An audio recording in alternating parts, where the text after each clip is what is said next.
highlights.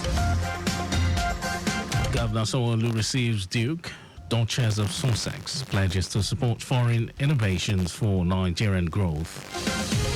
Nigerian Labour Congress, Trade Union Congress storm electricity distribution companies over hike in Band A tariff. And 14 incumbent Lithuanian president wins first round of voting in presidential election. And in sports, Nigeria National League shifts Super 8 competition date to June.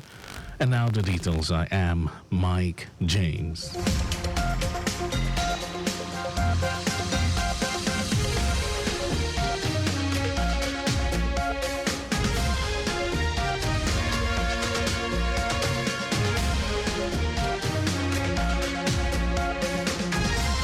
Lagos State Governor Babajide Sanwo-Olu has pledged to support foreign innovations which would bring about development and growth in Nigeria. Governor Sanwo-Olu stated this after a closed-door meeting with the Duke and Duchess of Sussex, Prince Harry and Meghan Markle, who paid him a courtesy call at the Lagos House Marina. The governor commended Prince Harry's use of Invictus Games to help serving members of the military as well as veterans in overcoming their physical and mental health illness or issues which assist them in developing a sense of belonging and increased self-esteem. Governor Sanwo-Olu assured the Duke and Duchess of Sussex of Lagos State government support anytime the Invictus Games is brought to Nigeria.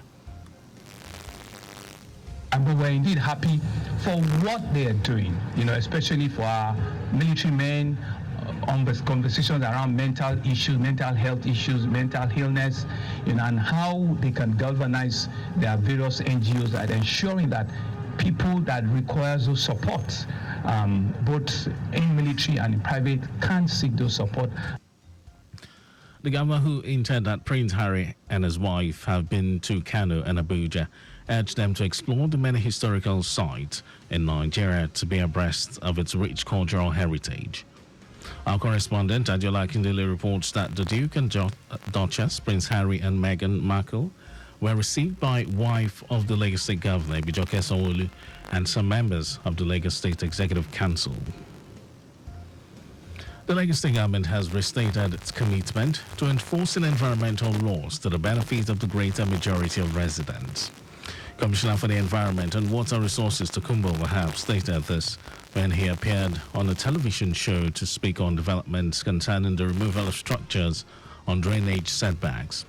Wahab also insisted that the recent removal of structures on the alignment of Udialaru River in Mende Villa Estate, Suli Ifako, Aru Jobe under System 1 through, though painful, was based on the overriding public interest. The commissioner also explained that contravention notices were served on the property owners as far back as 2021, with different levels of consultation with them and their representatives in the House of Assembly. Wahab added that the property developer and executive members of the Residents Association also met with the government officials many times, but they failed to relate the outcomes of the meetings to their members. The Lagos State Traffic Management Agency LASTMA is set to inaugurate a collapse center with toll-free lines for providing timely assistance and information to road users. While speaking to LASTMA senior officers at Oshodi, Special Advisor to the Governor on Transport, Sholagiwa, highlighted that the initiative will enhance LASTMA's reputation and restore public trust in the agency. Giwa, who emphasized the center's role in promoting professionalism, said dedicated phone lines will be introduced for individuals to report incident or misconduct of the agency's personnel. He confirmed that the Collapse Center will accommodate communication in Pidgin and Yoruba and English to ensure accessibility for all residents. Giwa encouraged the public to provide feedback not only on negative experiences but also to commend exemplary conduct by agency personnel. And now to the rest of the stories.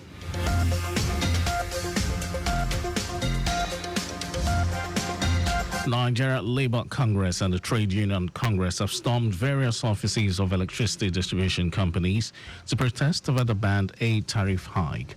National Treasurer of the Nigeria Labour Congress, Olatunji Ambali, and the National Deputy President of the Trade Union Congress, Tommy Etim, who confirmed the planned protest in separate interviews, insisted on the reversal of the tariff hike to the subsidy era. The union gave the Nigerian Electricity Regulatory Commission a 7-day ultimatum to reverse the revised tariff. Meanwhile, the federal government said a reversal of the tariff will spell doom for the power sector, urging Nigerians to bear the temporary pains.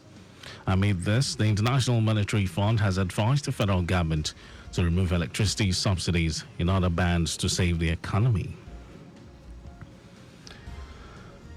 The Nigerian Institution of Estate Surveyors and Valuers, NIESV, has expressed worry over the inability of the government to produce the exact value of real estate assets across the country. Its president, Victor Alunge, stated this at an event to commemorate the 2024 International Valuation Day celebration with the theme, The Importance of Asset Valuation and Financial Stability. Alunge urged the government to accelerate efforts on valuation ethics to achieve financial stability, bolster investor confidence, attract foreign direct investment, and contribute to meaningful national planning. According to Alunge, the essence of the Valuation Day is primarily to improve the awareness of the Nigerian public on the importance and the key roles of valuation, particularly in the economic activities and the development of the country. And now to foreign news. Incumbent Lithuanian President Gitanas Nausėda has won the first round of voting in presidential election, putting him on track for a second and final term in office. With nearly all of the votes counted, former banker Nausėda was on 46%, just short of the overall majority needed for a first-round victory. Prime Minister Ingrida Simonti was second with 17%, and the two will now go head-to-head in a runoff on May 26 in a repeat of the last election in 2019. 8 candidates were on the ballots this time around, with campaigns largely focused on security issues and the threat posed by neighboring Russia following its February 2022 full-scale invasion of Ukraine. And over to sports news. Board of Nigeria National League has announced a shift in date of the Super 8, earlier scheduled for May 23 to 30. The competition will now hold from June 7 to 14, 2024 in Enugu State. Chairman of the league, George Aluo, said the shift in the date became necessary because of the President's Federation Cup round of 32 matches, which will be determined that week. Aluo noted that all modalities for a successful competition has been put in place, just as he commended Enugu State Governor Peter Mba and the Commissioner for Youth and Sports, Lloyd Ekweremadu, for accepting to host the championship. The Super 8 is organized annually at the end of the league to determine the overall champion of the second-tier league, as well as teams that will gain promotion to the Elite League. And that was our news at 12. Just before we go, speed thrills but kills. Please do not drive beyond specified speed limits.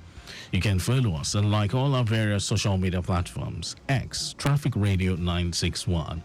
Instagram, Lagos Traffic Radio 961.